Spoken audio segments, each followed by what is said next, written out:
All right. Well, welcome to another edition of Truth and Healing. I'm Zeke Cohen and thrilled to be here with my friend and co-host, Dr. Melissa Buckley. How's everything going, Dr. Doc? Everything is going well. It is a new semester. We just started back this week, and it's been pretty cool to see our students in person. Some of the students actually started during the pandemic, so they've been virtual this entire time. But now we're in How's person. how's the transition going? Like both academically, but also like socially for folks. Like I imagine it is like kind of weird to come back in the classroom space in Mhm. person when you've been virtual for a really long time. Yeah, there's a lot of anxiety for folks for different reasons. And some of the students still say that they prefer being online. But I think that right now we're doing the best that we can with managing our anxieties, but also recognizing that we do have to return to the in person space. So right now we're okay. Let's hope and pray that we continue that way. Yeah.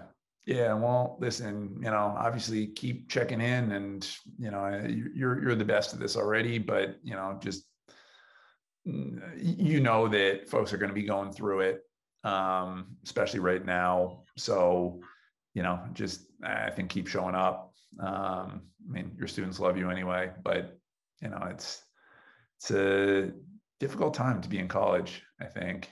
It Um, and we should also mention that we held a great trauma-informed care panel with gubernatorial candidate Wes Moore and a number of practitioners, policymakers, physicians, folks from around the state, both here in Baltimore and in on the Eastern Shore in Frederick.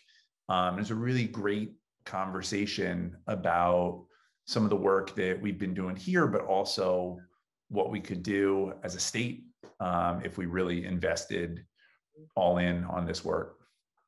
Yeah, yeah, it was really, really good. It's so incredible. I'm so glad that there were others from the neighboring counties that were there. I think that that added a lot of richness to the conversation.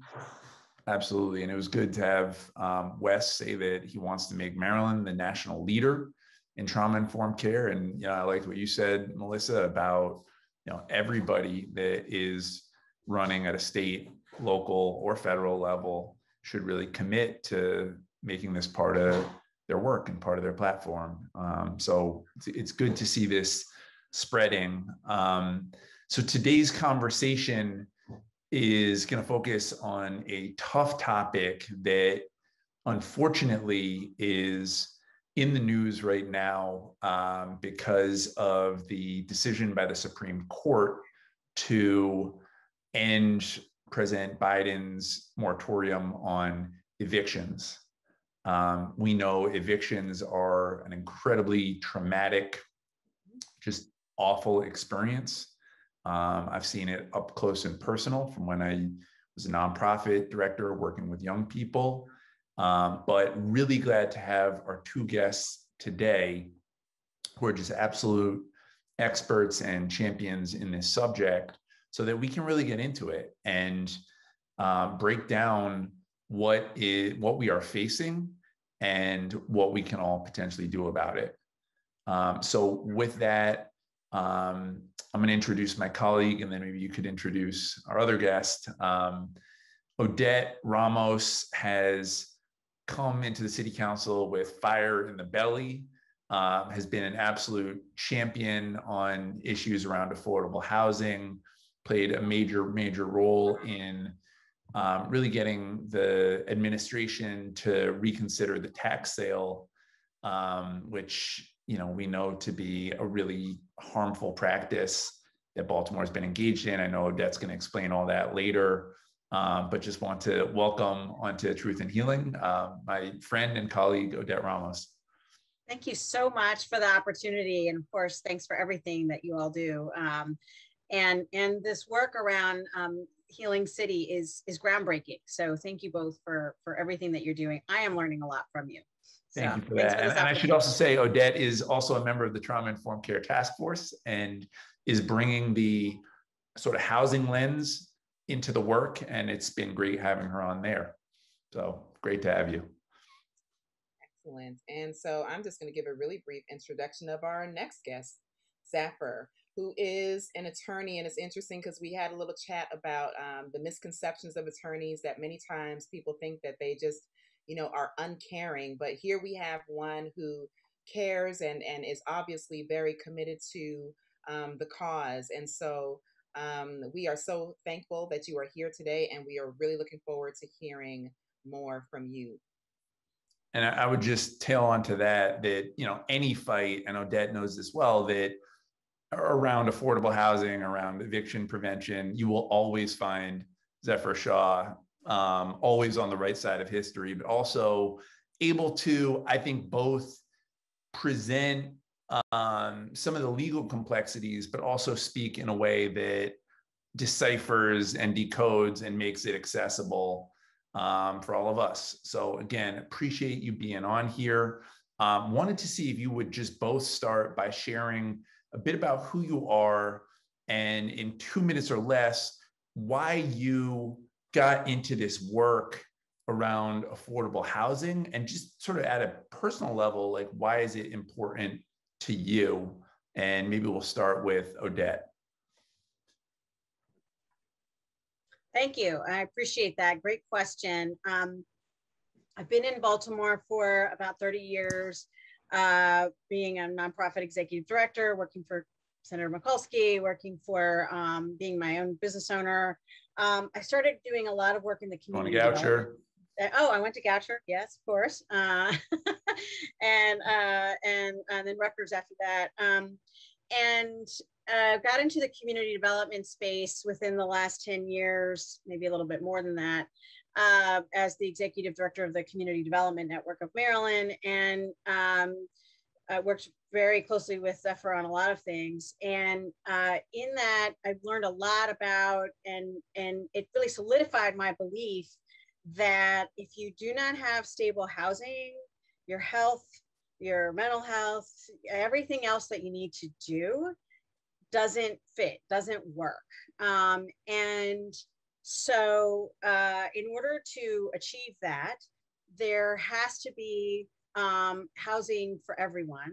Not everyone can afford the housing that we have in some parts of Baltimore. And we also, there's just many issues and layers to our housing crisis. So, and not just here in Baltimore, but really all over the state. And so that's kind of how I entered the field. And during that time, one of the big issues, and Councilman, thank you for your support on this, was to establish the Affordable Housing Trust Fund here in the city with lots of signatures, lots of coalition members, and it's finally getting the income that it needs to be able to do some impactful work that we really needed. We needed more money for affordable housing. But we also have this issue of stabilizing families and keeping them in their homes. And that's, I guess, part of what we're talking about today. And I'm passionate about making sure that particularly our seniors are able to age in place if they'd like to, without having to worry about the quality of their home, their own healthcare, et cetera. So there's a whole strategy around that, as well as working on all of the issues that we'll talk about today. So I'm committed to still communities and place has everything to do with how you feel about yourself, your neighborhood, and so not only do we have to have housing for everybody, but also make sure that we're working on the entire community, and that's people and police.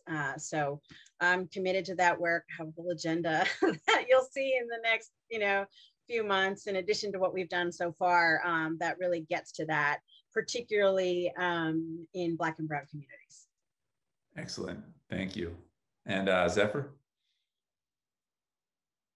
Well, first, thank you for probably the nicest intro I've ever had in my life for an event. And I echo somewhat Odette had to say here. So, and I got this question ahead of time, so I had a chance to really think about this, because the easy answer is I was in DC at the beginning of my career doing equal employment opportunity and fair housing work. but I badly wanted to work in Baltimore City where I was living. And the one place I really wanted to work was Public Justice Center, because it is a multi-issue organization dedicated to systemic reform. And so the first chance I got to work at PJC, which was on housing, that was my entry, and I just stuck with it. But why did I stick with it? And I really thought about this at certain times over the past 10 years at PJC.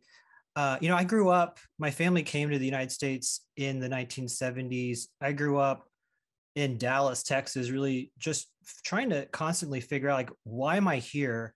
Why do people actually tell me? Like, why do classmates tell me, if you don't like it here, leave? And just trying to search for a place, like a sense of place, politically, culturally, etc. I didn't face eviction. I had a home. But when I've met my clients over the past years, I've found in Baltimore City that people who've lived here for decades feel the same way.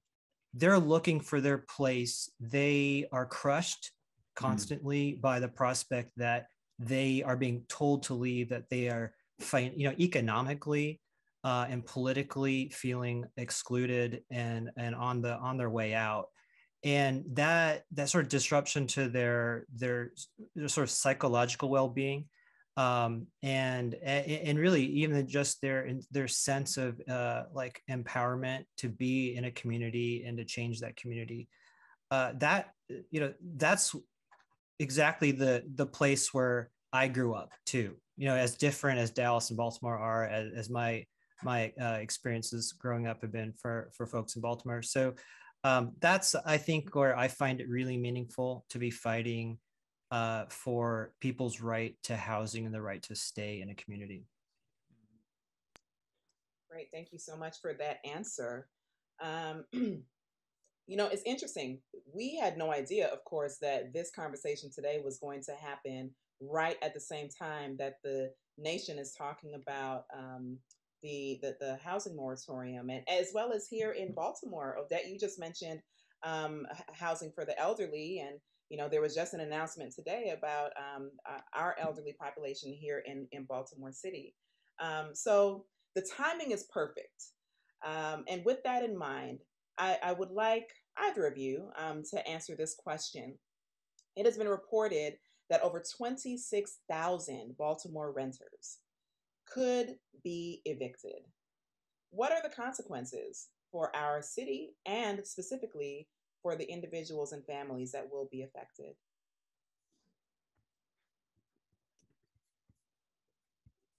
Is that for me or for Odette? Well, both of you. Either one. You go ahead. Well, this is something that's been looming for a very long time. I think that we all have a sense right now that we're finally paying, I mean, not just policymakers and advocates, but really the people of Baltimore City who live here. We're over 52% renter households in Baltimore City. We are now finally in this position, after a lot of talk, to be paying the price for inaction at really the top policy making points. Governor Hogan's indecisiveness about an eviction moratorium and failure to provide a statewide rental assistance program.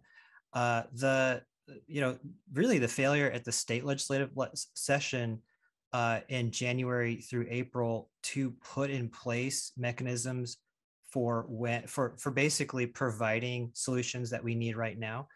I have said, and before, and I'll say it again, like, local government has, and not just Baltimore City, right, but particularly in Baltimore City, has really stepped up as one of the only sources of real solutions at this time. But what the end of the CDC order means, the end of Governor Hogan's order on evictions and foreclosure means, is that we don't have a safety net right now, even though we have millions and millions of dollars for rental assistance that helps renters and landlords. We don't have a way to connect that money and that process of distributing money to the court processes.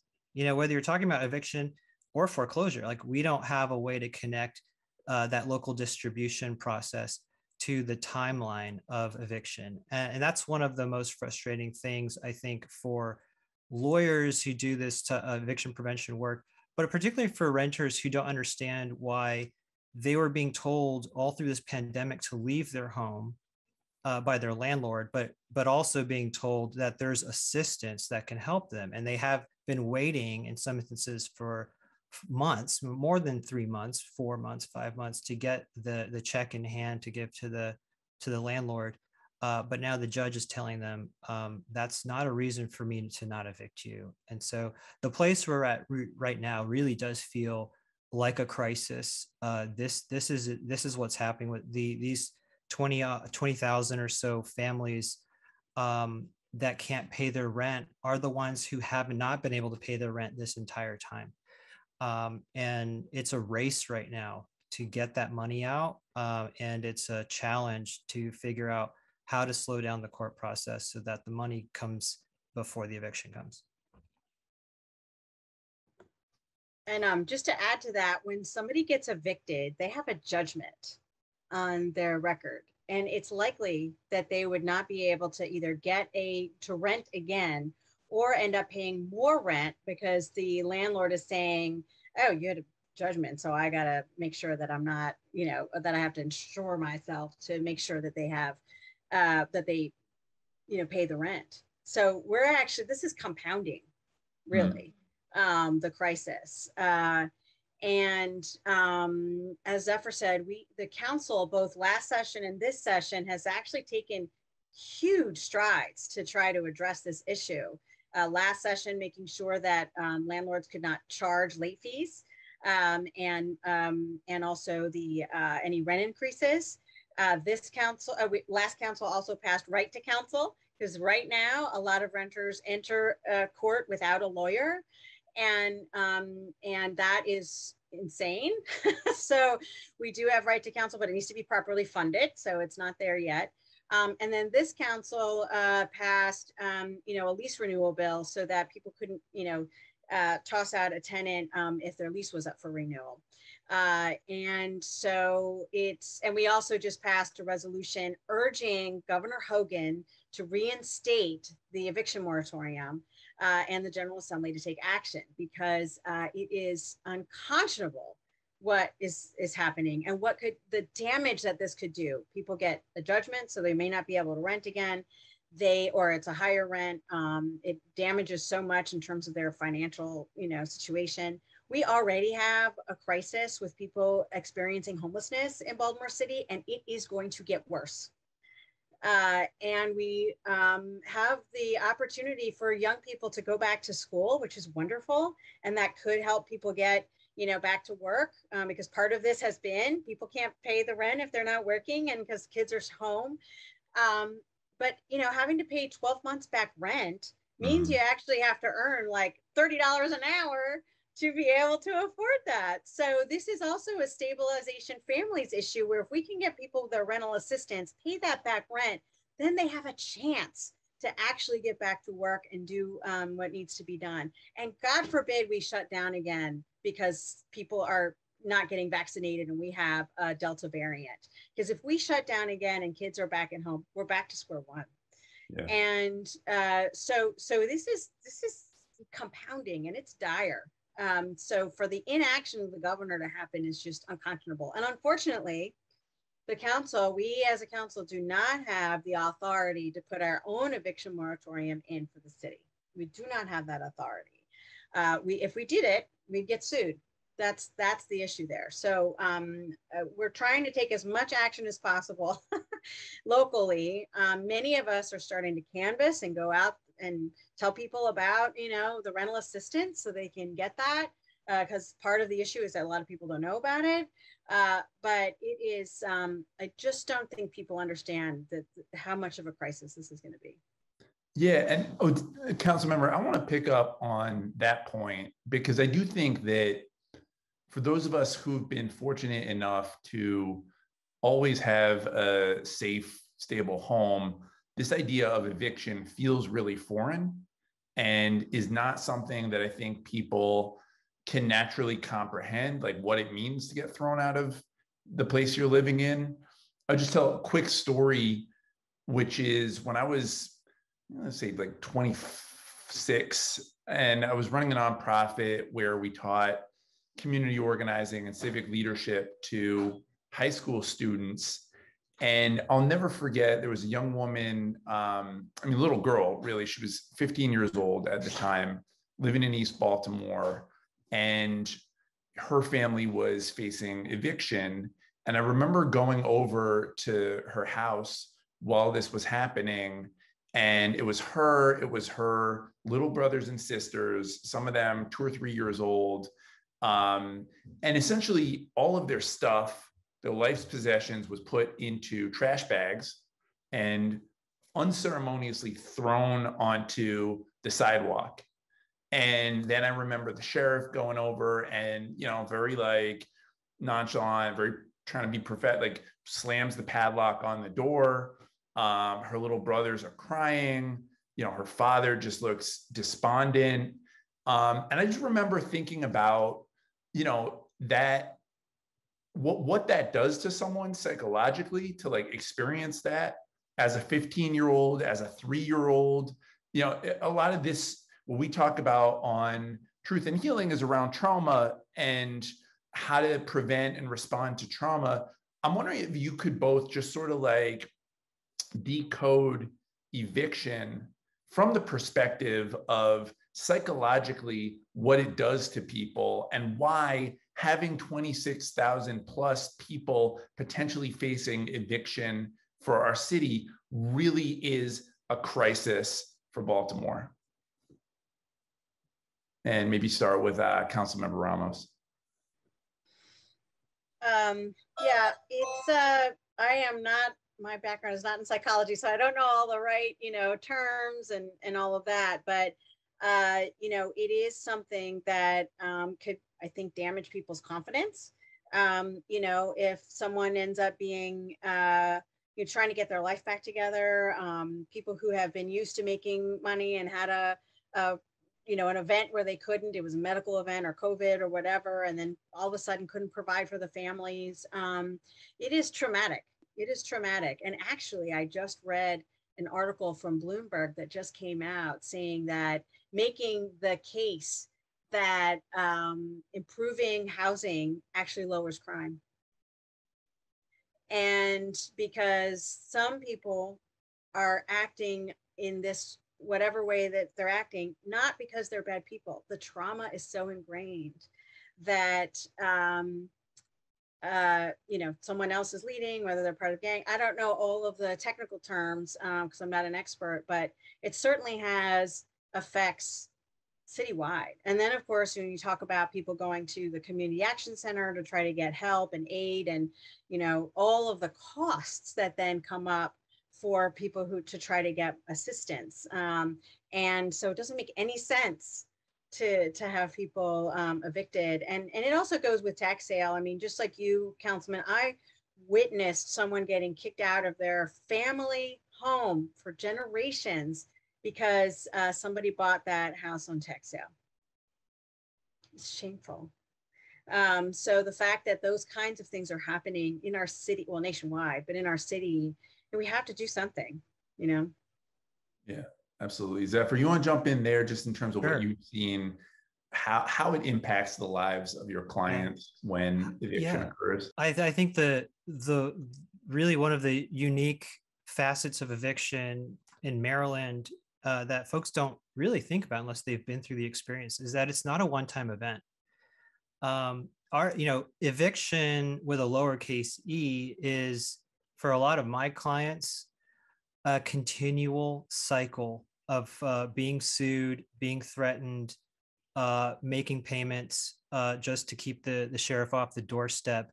We have clients who are sued by their landlord or their management company up to probably 9 or 10 months out of the 12-month period, because it is the threat of eviction is a very powerful tool of debt collection. It is more convincing for a debt collector than a threatening phone call. The fact that there can be this $30 paid to the court so that they send a summons, mailed and posted at someone's doorstep.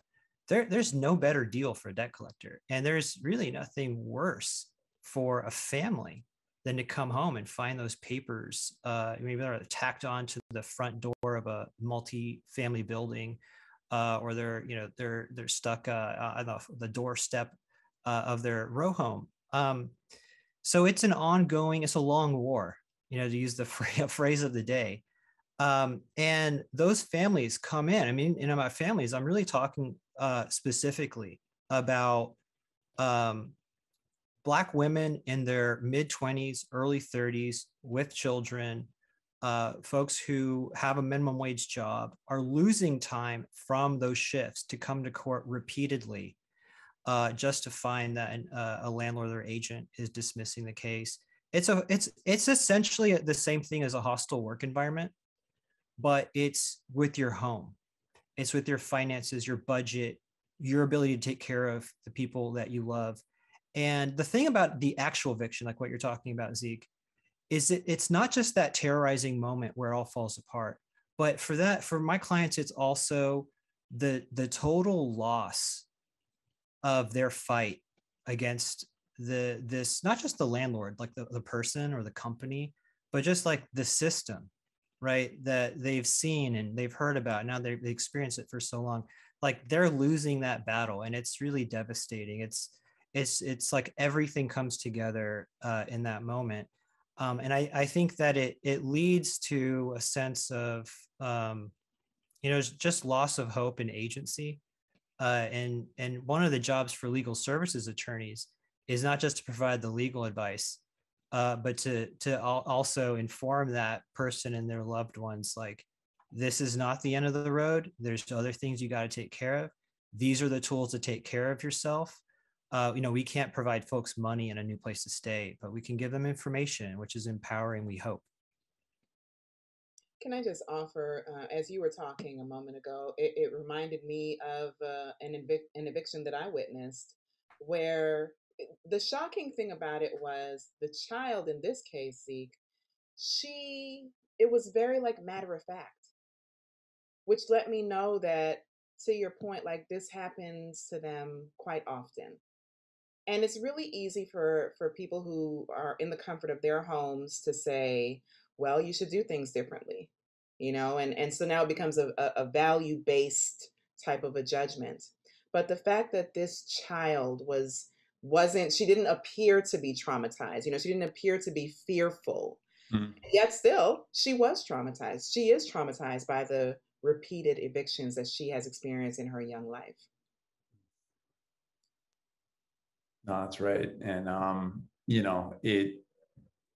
I think to your point, Dr. Buckley, Melissa, we're talking about kids, a lot of Odette's work. We're talking about older adults who lived in a house for their whole life. And especially right now where it's life or death. I mean, the pandemic is not over. We are still dealing with this powerful Delta strain of COVID-19, and then potentially Lambda and Gamma. And so if you are put out on the street, that could be the end of your life. And so I want to pick up on that point, Councilmember Ramos. You played a really big role this year or I should say last year, in stopping the part of the tax sale. And I wondered if you could share, one, what is the tax sale? Because I don't think most people know. But then two, why was that so important, and what more needs to be done moving forward? Yeah, so, and it's all related to housing stability. So we're going from evictions for people who are rent to tax sale when we're talking about owners. So tax sale is the predatory way that Baltimore and all of Maryland collects property taxes. So if you're late on your taxes by December 31st, then your lien, you get all these terrible letters from the city saying, we're going to put your house up for sale. And then if you don't pay by the end of April, the lien on your house, how many taxes you owe, actually goes up for sale. and then an investor buys it. And so the city, great, they got their taxes done, right? But then that person goes back to the homeowner and says, okay, I will foreclose on you if you don't have your, give me the amount of the lien, 12 to 18% interest, and a ton of fees. So the $1,000 lien could easily become $3,000 or more within a couple of months. And so this is predatory. The city's made whole. They're done. So what we did for this year, and thanks to the mayor and the administration for agreeing, and of course, all of my colleagues, including the councilman, who really, really played a big role in pressuring the administration. Because of COVID, there have been people who just cannot pay the property taxes. And let me tell you who the people are that are affected most by tax sale: older adults who have paid off their mortgage. If you have a mortgage, you can pay it monthly. You don't worry about it, it gets paid. In this case, we have people who are, older, who may have had a COVID event themselves. So that money went for medical bills, or have been trying to help family members who couldn't work. So there went the taxes to go help family members. We also have a lot of people who've inherited the property and so do not have a mortgage, but they also had a COVID related issue. So the administration pulled out about 970 people from the tax sale so that we could work with them directly to try to pay the taxes. So they still owe, they're not forgiven, they still owe the taxes. And then there's another 500 or so that we're working through the process to figure out what to do there. But the other thing that the administration has committed to is long-term reform of this system. There are better ways to do this. Other states actually, you have a system where they actually work with people to say, okay, you've got this amount of time to pay. We're going to do payment plans. We're going to work through it, everything. And so foreclosure is the absolutely last resort. It should never be the first. It has to be the last. And so the administration is committed to reform, and we have to do these reforms at the state level. So there will be reforms coming in this year's General Assembly to get us to that type of system, or to exempt Baltimore from everything that the state has to do, and that we have our own system that we can address this issue. We want people to pay. That's not what we're saying. It's not like we don't want people to pay. We want people to pay. We want people to make it easier for them to pay. So I have a bill that will be heard soon to have payment. So people don't have to pay just twice a year. You can pay in monthly installments, just like you would if you had a mortgage. So we're trying to do those kinds of things to make it easier. But it's wholesale reform of the system. When we talk about tax sale of vacant properties, it's a whole different conversation we can have another day. But in this particular case, we're really working hard to make sure that homeowners stay whole. So I will make a plug for the homeowners property tax credit.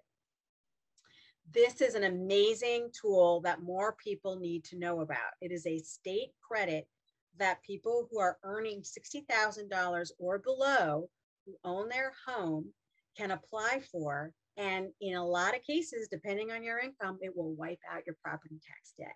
Okay. It will, or significantly discount it. And the city still gets paid. They get paid by the state. It is a credit.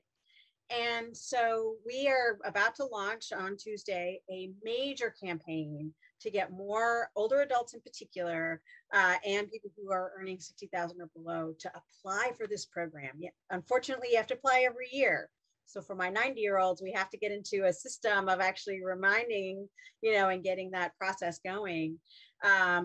But it is something that we are also going to be working on for those 900 that came out of the tax sale, most of whom are eligible for the credit. If you're 70 or above, it's actually retroactive for 3 years. So this is critical in terms of the tax sale work. So to prevent people from even going there, we have this tool. So Councilman, you'll hear from me in an email soon about all the tools you need to do it in your district.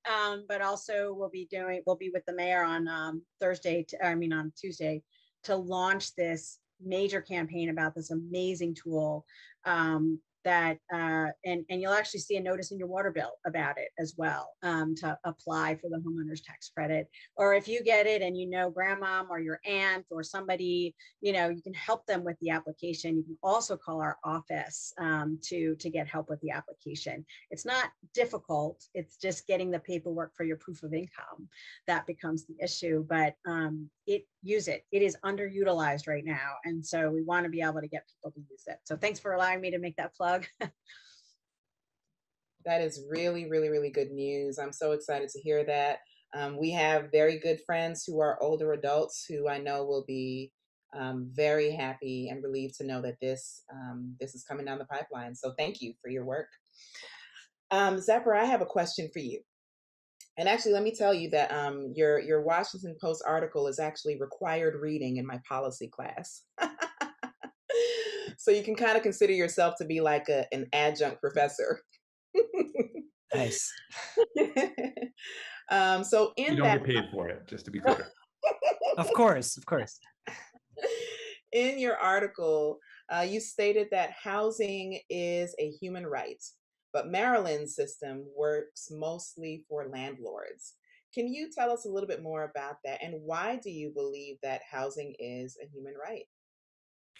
Well, the one sentence really captures a lot. And, it's not like an opinion that housing is a human right. This is, of course, it's part of the doctrine that comes out of 1948, the Universal Declaration of Human Rights, readopted in 1966, and the International Covenant on Economic, Social, Cultural Rights. There's hundreds of countries signed on to these documents. And we have to understand when we talk about housing as a human right, that what we're really speaking to is opposition to the idea that property rights are superior and take up all the plane of interest here over someone's right to have a place to stay. Going back to like what I was talking about at the very beginning, like people absolutely need not just a shelter with a roof and four walls. They need a place where they have security of tenure, where they have a sense of knowing that they have a place in their community that they can stay in, to grow in, and to prosper and thrive in. That is fundamental to other sort of concurrent rights, like the right to work and to drinkable water, to just to be free from being forced to leave. I mean, these are so fundamental. And yet we see with eviction and just this system of profit over people that there is certainly a class, a very large one in Baltimore City and across the state of Maryland, that is constantly subjected to the threat of having to leave.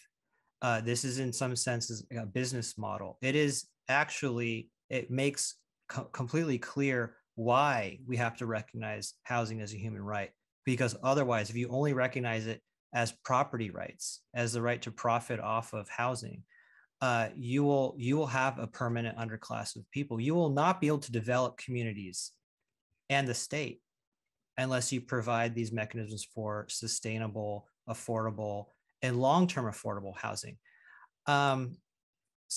That's really the human right part of it. I think it really helps address legal strategies too that go beyond just conventional thinking, that the landlord's rights are always superior to a tenant's right. The legal system, however, is constructed. It's written. The eviction law that we have on the books dates back, in its original form, to the 1880s in Maryland. So, when property rights were absolutely like the theory of how to control populations, control power, right? Now, when I say it's tilted, what I mean specifically is the ways of legally evicting someone entail no personal service on a tenant, no opportunity for discovery before trial, not even time to provide an answer to the court about what your defenses are, no right to a lawyer. In the idea that you would be able to cross-examine a landlord about different facts in dispute, that rarely actually occurs because of the swift nature of the proceedings, where under the law, a trial must occur within 5 days after the landlord files their complaint, and they're allowed to file their complaint for non-payment of rent within 1 day after the rent is due. So we've been we're really trying to chip away at some of these just patently unfair practices that were meant, because they were written to provide landlords the swiftest, easiest way possible to repossess their properties. So this was never a balancing of interests. I think that every generation, there is some attempt to balance it. If you go back to the Fair Housing Act and reforms that were enacted in Baltimore in the 70s, and then again in the 90s, and now with the Right to Counsel that we just that folks passed this past year. It takes iterations to improve this system, because at the end of the day, our system really is property before people's rights, unfortunately. Yeah, and I will say it really is required reading for folks who are interested in going into this work. Really thoughtful piece. Also want to plug Evicted by Matthew Desmond. Definitely reshaped how I think about this practice. He follows around, I think, 8 families in Milwaukee, and just sort of sort of like what Melissa was saying earlier, that it just becomes so normalized, just the brutal misery of it when you're living at that margin, and when you're like just about to be like, one little thing will tilt you into homelessness. So I want to end on a slightly more positive note. This has been a really rich conversation, and I'm grateful to you both. I wondered if, in a minute or less, you could each provide just one solution, either at the federal, state, or local level. We know we're in this moment. We know it could get really, really, really grim really quickly. So what do we need to do, either federal, state, or local? I'll start with you, Zephyr. What can we do to stave off this eviction crisis? Well, the federal government has provided the money to pay an amount that will actually cover all of the projected debt that renters have in the entire state of Maryland. And what we actually need to implement distribution of that money isn't something that the federal government can provide, but which Governor Hogan could sign into law overnight, which Senator Ferguson and Speaker Jones could make a priority for during the coming likely special session. And it's this idea that there shall not be any judgment of possession entered where a tenant shows evidence of a pending rental assistance application. It's that simple. Just don't evict while the parties are trying to get rental assistance. This changes a lot of the dynamics, the incentives, the motivations, where there isn't right now, I think, convergence of interest with landlords and tenants. You would think there would be. Everyone wants the money, but there's not that convergence. We need to, policy make that convergence of interest. And then with that order in place, or that law in place, the court can then structure a way to divert cases from trial to sort of a second track that focuses on eviction resolution through payment through the emergency rental assistance program. That's really what everyone across the country is talking about. And it's been a challenge, not just in Baltimore City, of course, to create that.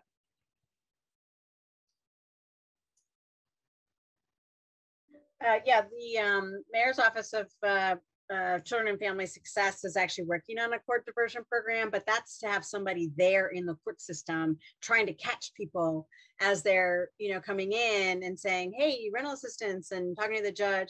But we need much more of a formal process like Zephyr is talking about. So, and then of course, I believe we absolutely need to put the eviction moratorium back in. I mean, we absolutely do. I know that there are loopholes about it, but we need more time to get this money out the door. And so it's going to be critical. So this is something that the legislature could also do, and that we've implored Hogan to do.